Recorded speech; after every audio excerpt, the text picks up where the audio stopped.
RDEB, and his son, look for digestive problems. Look for foods that are causing inflammation. RDEB is specifically associated with an enzyme that builds up in response to dirt, in response to defects. It's called collagenase. Collagenase. Remember, whenever you hear the word ACE or the ending of a word ACE, you have an enzyme. Collagenase is an enzyme that eats up collagen. And it only eats up collagen when the collagen is defective. And the collagen is defective when there's inflammation.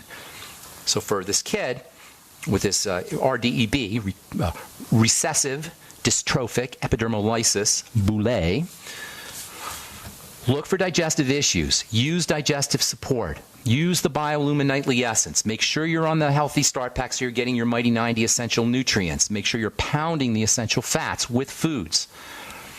Reducing sugar intake in any kind of inflammatory food, reducing it all, and sugar counts. Practicing deep breathing techniques and moving the body around. Same thing if he had arthritis, and RDEB is nothing more than arthritis of the epidermis. Okay, I'm Pharmacist Ben. You're listening to The Bright Side. Time to hit our phones. Let's go to Chuck in Idaho. What's going on, Chuck? Welcome to The Bright Side. You've been holding on forever. Chuck. This is Chuck. How you doing? What's up, Chuck? How you doing, man? I'm doing great. Hey, man, I've got so much I'd like to talk to you about. So, to be fair to the other callers, I'll cut it down to one question. Okay. Well, first of all, is mayonnaise qualify for what you just said about ending in AISE? No, that's that would be mayonnaise, smart aleck. It's mayonnaise. So, you got me there. Okay. All right, funny boy. I've been weaning off of Synthroid and Armor. Yeah? How you feeling? Excuse me? How are you doing? How you feeling? I'm feeling great, and that's what I'm asking you. That's what I'm calling about. I wanted to know, I cut my dosage in half, exactly in half, and it's been over 30 days now that I still feel totally fine.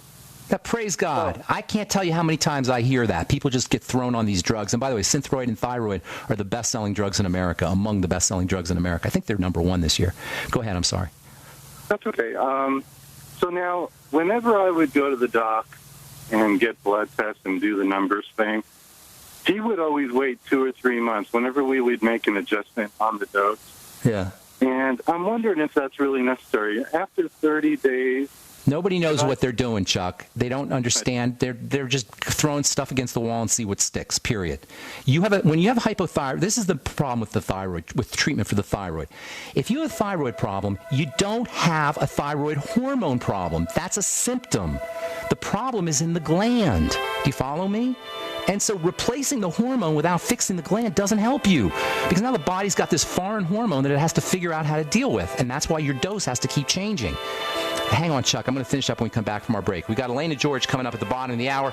Sorry if we left you on hold. Give us a call back on our next program. Tell our call screener we left you on, and we'll get you first.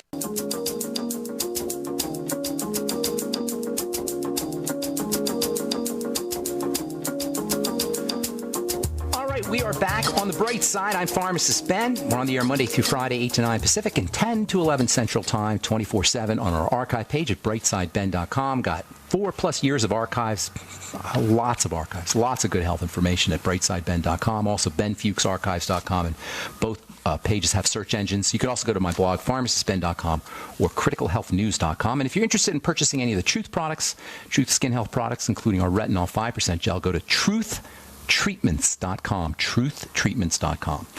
Okay, I am excited to talk to our next guest. Elena George is a physician, an MD, an ear, nose, and throat physician, otolaryngologist, as they say, from Princeton University. She's written a book called Big Medicine, The Cost of Corporate Control and How Doctors and Patients Working Together Can Rebuild a Better System. So I see two parts there.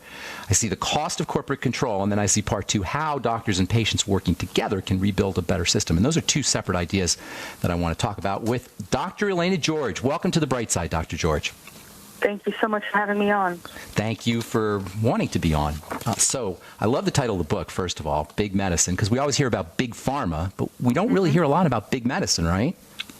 No, we don't, and they're all integrated. There's been an absolute shift in what medicine is now. It used to be patient-centered, doctor-patient relationship was the key. That's been shifted to corporate interests, and we're all suffering because of it. Isn't it interesting how when you go to these HMO places, how the doctor's not there for us anymore? It's been shifted. The doctor's, he works for Kaiser now. Absolutely right. An independent doctor has a fiduciary responsibility and an accountability to the patient. When they become employees of hospitals and these systems, they're answering to the board and to the corporate drivers of the healthcare. It's a that's a very underappreciated shift, but a very, very important shift. Your doctor is no longer working for you. He's working for a corporation who legally, like you say, doctor, is a fiduciary obligation. Legally, they have to be concerned with the bottom line, right? There's a fiduciary obligation to honor the bottom line. It actually comes down to algorithms at this point. If doctors don't follow what is driven by the electronic medical record, they can't even close the chart. And if you keep going outside of it, you become a disruptive doctor, and you're on the hook for sham peer review, which they can remove you from the hospital setting. You may never practice again. You know, that is unbelievable. And here's the thing, Dr. George. There's some docs who are, as time moves on, younger and younger doctors graduate and older doctors leave. And eventually there's a shifting over into a citizenry, a doctor citizenry or a doctor population, if you will, that doesn't know any different. That doesn't even remember a time when the doctor, worked for the patient, or was an independent doctor. You went to the doctor's office, and it was a real office, his own office, or even house calls. More and more doctors have forgotten that, and that happens in a lot of venues. But in the medical venue, there's a lot of young doctors who don't know any different than Kaiser and HMOs. Correct? You make an excellent point. There's been a change in the medical education. The Hippocratic Oath itself has actually changed. When I took mine, I was not allowed to do, still am, because it matters to me, not allowed to do any harm. I have to be an advocate for my patient. I can't, cause euthanasia. I can't perform abortions. That's the oath I took. The new one is completely different. They modernized it? That's correct. And they actually allow people to perform euthanasia in the new Hippocratic Oath. So it's completely opposite to what people actually think. And that's a tragedy. They edited, I didn't know this, they edited the Hippocratic. Oh, my God. Is nothing sacred? No. If you read my book, it's actually, I'll give you an example of the old Hippocratic Oath, the classic one, and the new one that's taken. I'm looking at your book right now. I thought doctors weren't, they didn't take the Hippocratic Oath any longer. Well, I did. And it's pretty much a UN version of it. So it's globalized. Did they change a lot of people don't realize, but it says, I will do no useless, I'm going by memory here, I will do no useless surgery, and I will prescribe no poison, right? That's correct. That's part of the Hippocratic Oath. That's correct. Did they leave that in there? Well, it's kind of a neurolinguistic version of it. So, apply for the benefit of the sick all measures that are required, avoid the twin traps, overtreatment, and therapeutic nihilism, whatever that means. They use the word therapeutic nihilism? Yeah. How interesting is that? Like everything's useless? What? Like we can't? What does nihilism mean? There's nothing. It's not worth doing anything. How do you have therapeutic? It's an oxymoron, no? I agree with you. That's why it's nonsense.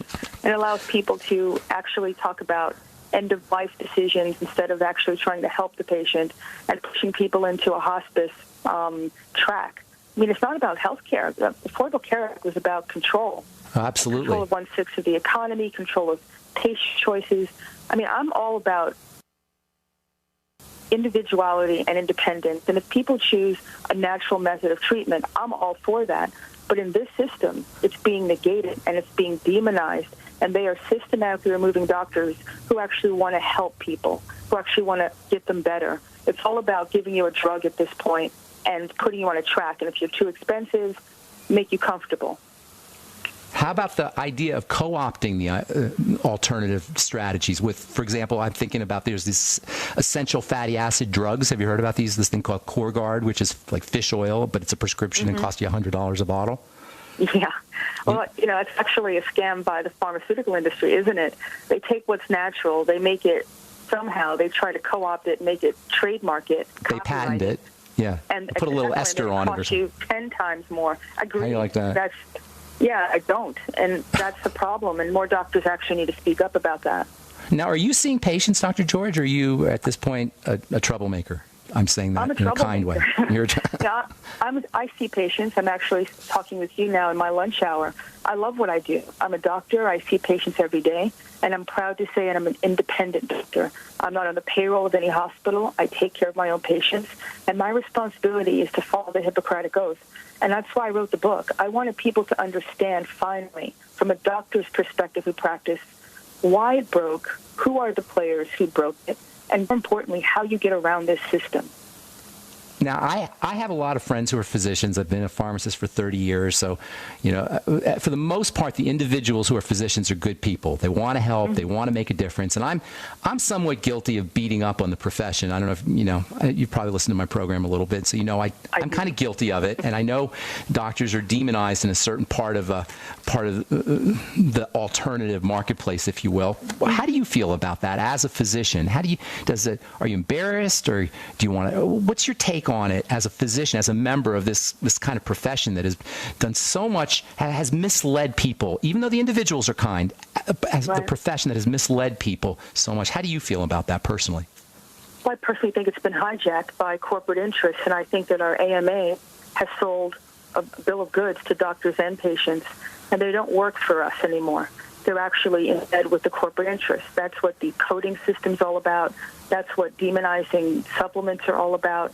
And, there's lots of ways to treat patients. I think that we should be given the freedom as physicians and patients to choose what's best for us instead of some, big brother telling us you can only do it this way, and if it's better, if it's not part of the system, we can't make money on you, then we're going to demonize it. I'm smart enough to know the difference, and I think there's a growing number of doctors who think that way too.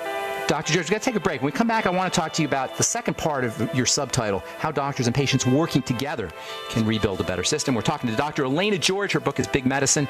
We'll be back on the bright side right after this. Don't go away. Be sure to visit GCNlive.com today.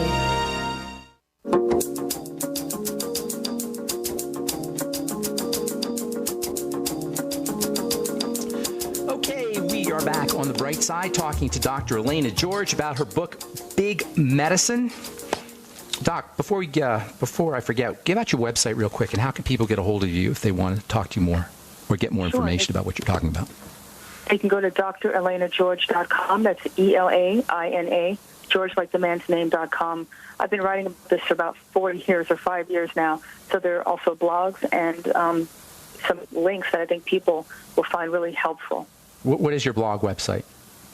It's the same thing, drelenageorge.com. Oh, okay, got it. drelenageorge.com. So everything's on drelenageorge.com.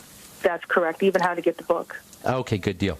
All right, so the second, your subtitle is The Cost of Corporate Control and How Doctors and Patients Working Together Can Rebuild a Better System. So I want to talk about that second part because it's very interesting. I find the idea that doctors and patients can work together very intriguing, and I want to get to that. But before we do, you talk about rationing, this idea of rationing, and I don't think people really understand what that means and the implications of that. And then you mention socialized medicine, and then you link them to Obamacare. So I'd like you to take just a moment and talk about the problem of rationing and what that really is and the implications of rationing, and then what exactly you mean when you say socialized medicine and how these two things are connected to the so-called Affordable Care Act or Obamacare. Well, rationing comes in two sections, if you want to put it that way. There's the insurance companies' view of rationing, where they want you to pay a premium and then deny you care after the fact. They've been masterful at doing that, and they've doubled down on that in the Affordable Care Act. Then there's the soft side of it, and that's patients self-rationing because they don't have enough money to actually come to the physician or actually get the services they need because their out-of-pocket costs are so high. When I opened my practice in 2001, people would, if they had insurance, paid nothing. They just, present their card and it was all covered. They're now coming in having to pay upwards of $10,000 out of pocket before the insurance kicks in the first dime. Minding you, they're paying their premiums right along, $12,000, $25,000 for a family, and then they're on the hook for up to $10,000 more. They don't tell you this, and ultimately, people were hoodwinked into thinking that having health insurance equals access to quality health care. I can tell you that it's not equal. You can carry a piece of plastic, but it doesn't mean you're going to be able to see a doctor. And if you do see one that works for you instead of against you. Doctors are now agents of the government in this new system. The Affordable Care Act has something called meaningful use. where we're forced, if we choose to take Medicare, forced to ask questions